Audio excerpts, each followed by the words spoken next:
History's hidden minefield, the risks of resurrecting abandoned mines. Welcome to Mineral Projects Intel, where we dig deeper into the world of mineral projects, where we unpack the complex world of mineral projects investment, and where we make sense of the science, strategy, and sometimes the jargon behind it all.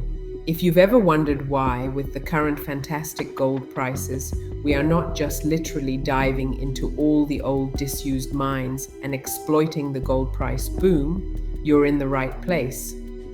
In this video, we're diving into the hidden risks of reviving abandoned mines. While old mines can look like a shortcut to profit, history often leaves behind technical, economic, social, and legal challenges that can derail even the most promising projects.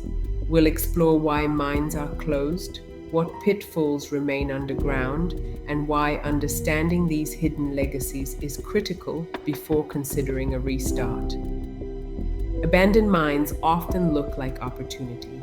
The infrastructure is there, the geology is known, and historical data suggests metal remains in the ground. With high commodity prices, these projects are frequently marketed as low-risk restarts. But history is rarely neutral. Every closed mine carries a legacy: technical, economic, social, and legal. And those legacies are often the real reason projects can potentially fail the second time around. In this video, we're going to unpack why mines were closed in the first place and why resurrecting them can be far more complex and riskier than appearances suggest. So let's unpack why mines actually close. Mines do not close for a single reason. Closure is usually the outcome of multiple compounding failures. Some close because the economics no longer work: falling commodity prices, rising costs, or declining grades. Others close due to technical limitations such as increasing depth, poor ground conditions, or metallurgical challenges that technology at the time could not overcome. In some cases, closure is driven by external factors: labor unrest, power constraints, regulatory changes, or political instability.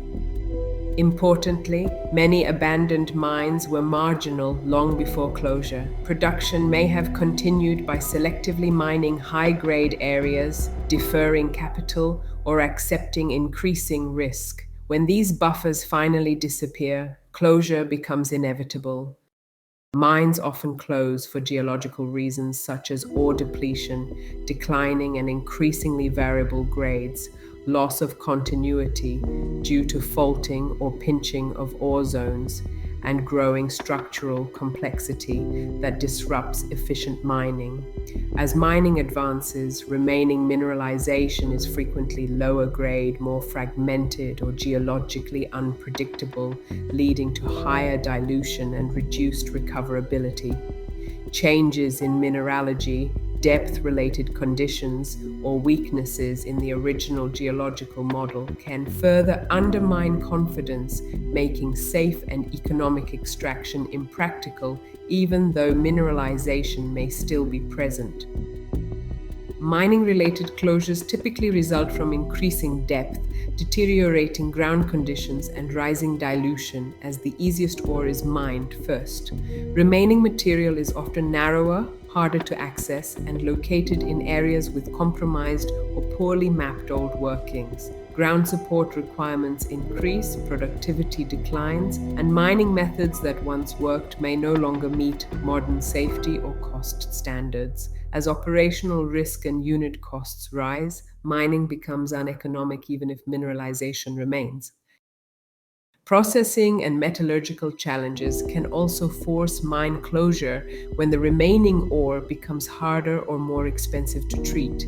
Changes in mineralogy, changes in oxidation, finer grain size, or higher levels of deleterious elements can reduce recovery and increase reagent or energy consumption. Historical flow sheets may no longer be suitable, and recoveries achieved on earlier, higher quality ore may not be repeatable.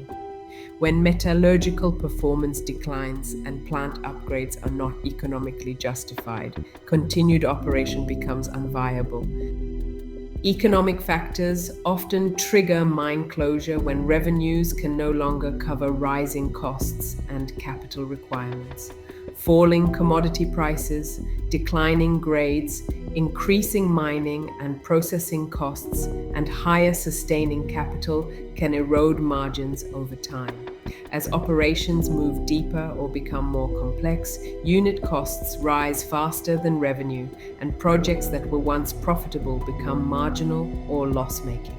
When cash flow turns negative and future returns cannot justify further investment, closure becomes inevitable. Safety-related reasons for mine closure arise when risks to workers can no longer be effectively controlled or justified. Increasing depth, high stress conditions, seismicity, unstable ground, heat, gas, or water ingress can make safe mining impractical. Aging infrastructure, deteriorating support systems, and legacy workings further elevate risk. When the cost or feasibility of maintaining acceptable safety standards exceeds the value of the remaining ore, closure becomes unavoidable. Social and socio-economic factors can lead to mine closure when operations lose their social license to operate. Community opposition, labor unrest, breakdowns in trust due to unmet commitments, or disputes over land use and environmental impacts can disrupt production and increase costs. Changes in local demographics, expectations around employment and development, or the loss of key skills can further undermine viability. When social conflict becomes persistent or unmanageable, continued operation may no longer be sustainable regardless of the remaining resource. Legal factors can force mine closure when regulatory or contractual obligations can no longer be met or enforced.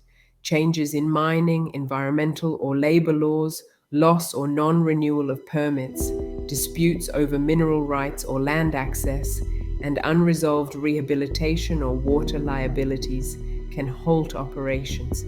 In some cases, historical non-compliance or unclear tenure resurfaces years later, creating legal barriers that make continued or restarted mining impossible.